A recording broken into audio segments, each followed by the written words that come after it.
Am I in the wrong for throwing my grandma's ashes into a landfill? Am I wrong for scamming my best friend of 20 years into a debt trap that makes him essentially my indentured servant for the rest of his life? Am I in the wrong for needlessly killing a boat captain, dying, then killing that same boat captain again in order to crawl my way out of hell and come back to life? These are all examples of pretty standard scenarios you might see play out on r/am I the butthole, where people tell strangers on the internet their predicament and get feedback on if they're the one in the wrong or not. And I think it can be pretty useful.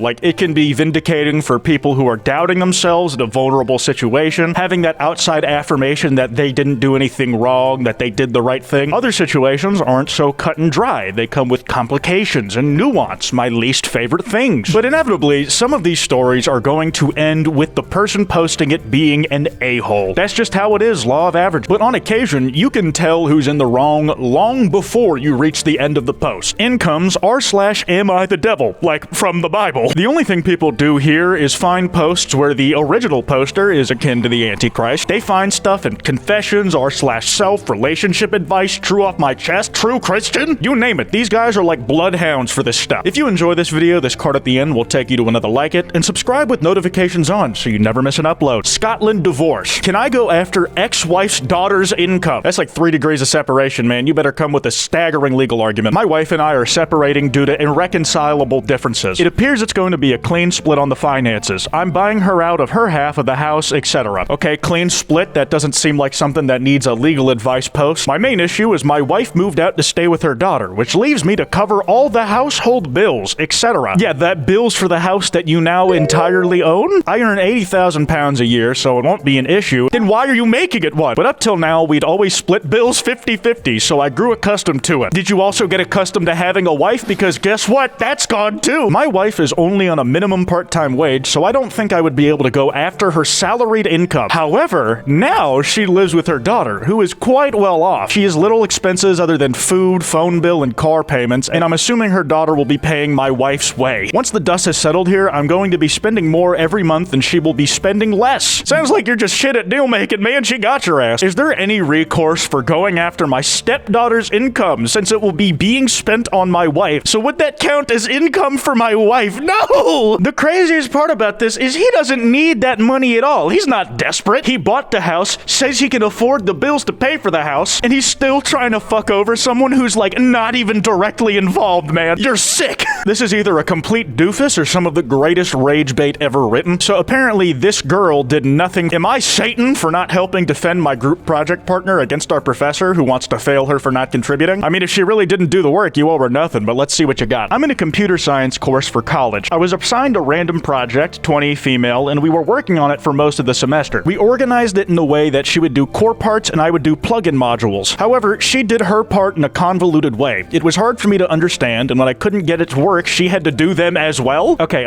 let's see. She did what she was supposed to, and she did what you were supposed to. Not, looking like equal contributions so far. I then paid a tutor who said he could help with the project, but we should do it in Rust compared to C++. They're different coding languages. She agreed to redo the project in Rust if I converted it, and she'd help out with the last part. We got permission, and then the tutor here, helped me convert her code. So 2 parts your partner doing stuff, and 1 part some guy you probably paid on Fiverr. Good work. The work ethic of a future president in this post. But when it finally came to do the last part, she said she had no time on it, and she didn't know Rust well enough, and had some ballet competition the weekend of the deadline. She said she'd finish it in C++, but I told her that I'd do it. I then got it done with the help of the tutor and submitted the project.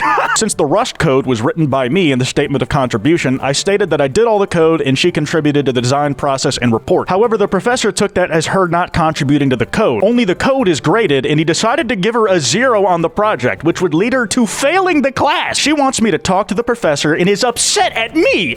Can you believe that, for refusing? The way I see it, it's not really my problem. Yes, it is! I don't want to face any trouble, and she did already tell the professor she had done the older C++ code. I hope that girl is able to gank your ass for freeloading off of her. I usually consider a group project to be 3 people or more. And the rule with a group project is there's always going to be 1 freeloader, whether they're intending to or not. You managed to be the freeloader in a duo!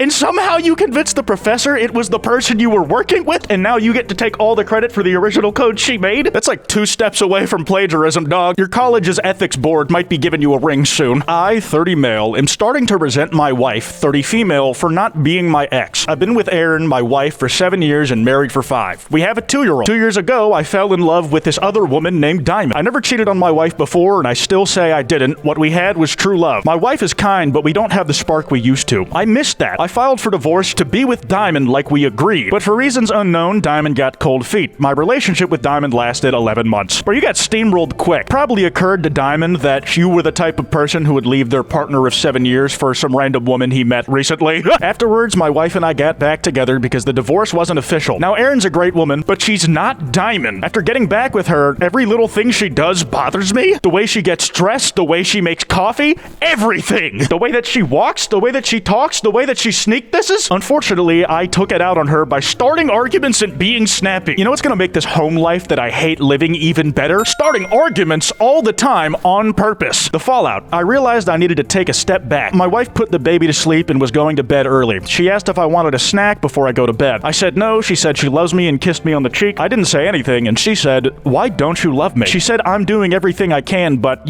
I don't know." I told her point blank, "You're not her." This hurt her a lot. I can't imagine why, dog. I can't think of a single thing why that she would be hurt by that. Holy shit, man. She cried all night in the master bathroom that I couldn't get sleep. Oh, yeah, woe is you, man. You're really the person getting the short end of the stick here. She stopped and went to bed finally at 3:30. This is my issue, man. You don't even have the courtesy to give her the master bedroom. I think you should be the one locking yourself in the bathroom for the night so that your wife has a nice, cozy bed to be really sad in. Am I the asshole for making the Age of Empires 2 New Villager sound when my wife gave birth to our first child? Oh, man. Oh, the devil's a funny motherfucker, huh? Over a week ago, my wife gave birth to our first child. I got called out during work and rushed to the hospital to be with her. It was obviously stressful, and it took more than 15 hours from start to finish. But finally, our little one was born and was healthy. I was in the room for almost the entire time. I briefly left for food, toilet, etc. I was holding her hand and was the punching bag, and she swore during certain times during the worst of it. As it got towards the end, just as the head was popping out, more staff came into the room, and I am someone who gets nervous around crowds. I think because of that nervousness, I was talking more, introducing myself to the new people coming in, making jokes. When our baby finally came out fully, at that second, I made the Age of Empires 2 New Villager sound. Whoa, as a joke. So this is coming from an outsider's perspective. An outsider who holds the bit above almost anything else. It is damn near close to sacred for someone like me. Sometimes there are jokes that are funny because they're told in certain places, in certain contexts. The issue here is you said, "I think only my wife understood the reference. The doctors and nurses gave no reaction." And the look she gave me could have sunk 1,000 ships. She looked so angry. Then she saw our kid and started smiling. You know how like when two really powerful people are beefing, they're like getting dirt on everybody else or like putting out little warnings out there? Things that their opponent might only understand. Dude, you made a joke that nobody else in the room was gonna laugh at, that only your wife was gonna understand. She was the only potential audience for that joke, and that was not the right time to start performing. I thought it was a joke that went bad in a moment of high anxiety, but my wife has twice in the past week told me I ruined the moment that she had hoped would be one of the best in her life. I probably wouldn't do this during my kids, but if I was in the room for somebody else giving birth, I'd probably make like a baby villager noise when the baby pops out. Am I wrong for finding comfort in my late wife's twin sister? My wife died in a car accident 8 months ago, leaving me and our 3-year-old daughter alone. Daughter behind. I was too depressed to do anything, much less care for my daughter, so my sister-in-law, her twin sister, essentially moved in to help. While sobbing about my wife's death together, one thing led to another, and we ended up having sex. Dude, if Freud was still alive, he would have a field day with whatever complex you got going on. Like, just a mix of grief and that motivation, it's like, what does that do to a person? After the first time, we both felt nauseated with guilt. I mean, that's a pretty normal reaction to that, I suppose, but soon came to realize it was helping both of us cope. She's so much like my wife that when I'm with her, I'm able to kind of forget what happened. It's temporary, but works nonetheless. She grew to believe she was doing a good thing by helping me cope and be a better father to my daughter. It's been a regular thing up until now. Okay, listen, I don't like dictating people's personal lives. There are like perfectly normal couples out there who, like, one of them, their original SO died, but then they end up finding themselves attracted to a person in their deceased loved one's family. I don't think it's something I would do, but like, it's happened and not ended in catastrophe. The thing is, this guy's said they nailed like 1 month after her death, and he's only into this woman because it reminds him of his wife. Not a good mindset to happen if you're trying to move on with something new, dog. I feel obviously conflicted about it. No one can know what's going on, as it might tear our family apart, but it's helped me to not kill myself. I mean, you can't really argue with that one. And I have been a much better father / member of society since we began. I believe they call that a veneer, my friend. I don't know if I'm prepared to stop. That pussy is too good. Jesus, sorry. Okay, this is an update he made after getting some feedback from the comments. I talked to my sister-in-law, which ended in us in bed together once again, dude. Dude, if you're trying to stop this, you just can't be around her, bro. Y'all like Spider-Man and Silk. You just can't fucking help yourselves. And apparently he's keeping it private, and that's what he's decided. All right.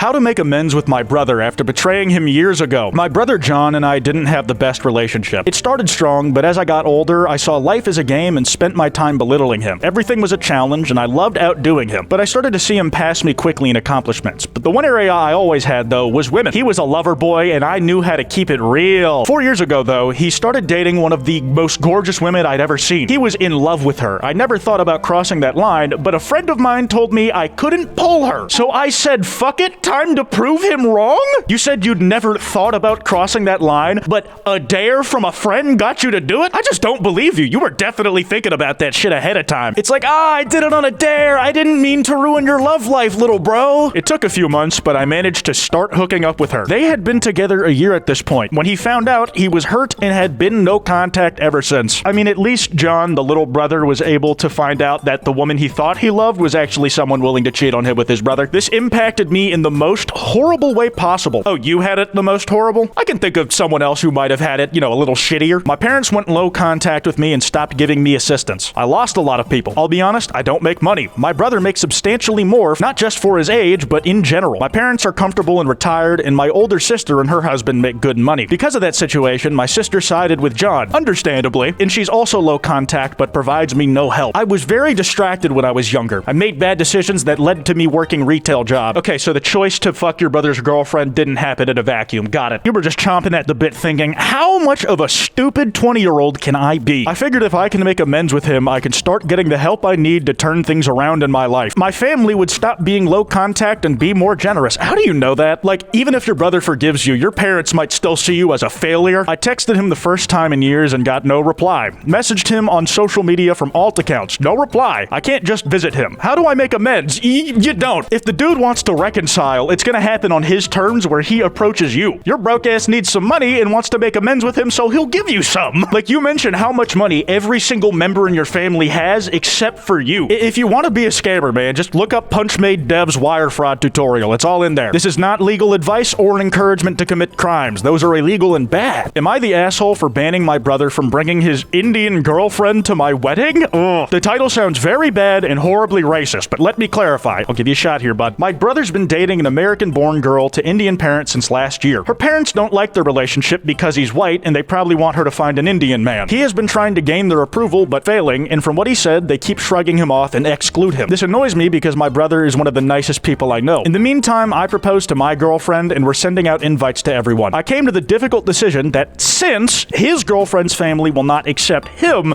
we will not accept her? I talked it over with my girlfriend and told her how strongly I feel about this, and she agreed. Fucking how, man? It's like, oh, your family doesn't like my brother. In response, I kind of decided I hate you too.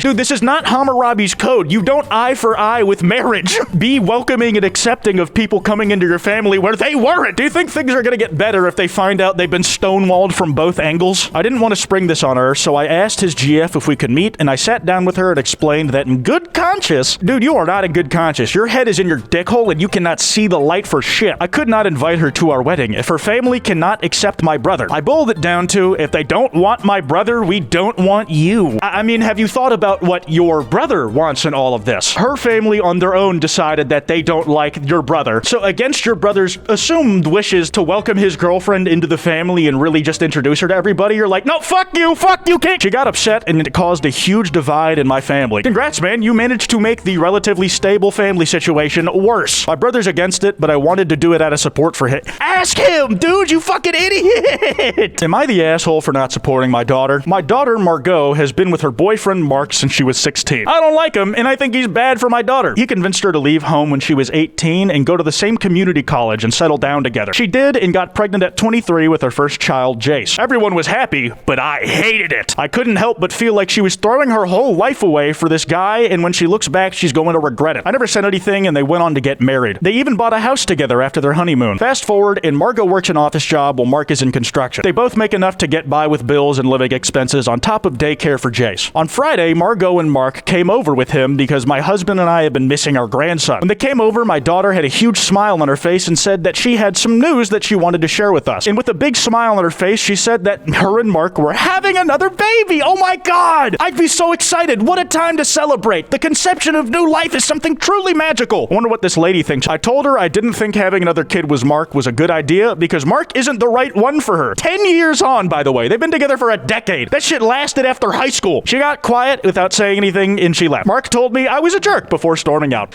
Yep, that's all I got, man. That's bad. I'm gonna wrap this one up here. That card I mentioned should be on screen. If you enjoyed, be sure to drop a like and subscribe with notifications on so you never miss an upload. Anyways, this has been Kwite, and I'll see y'all next time.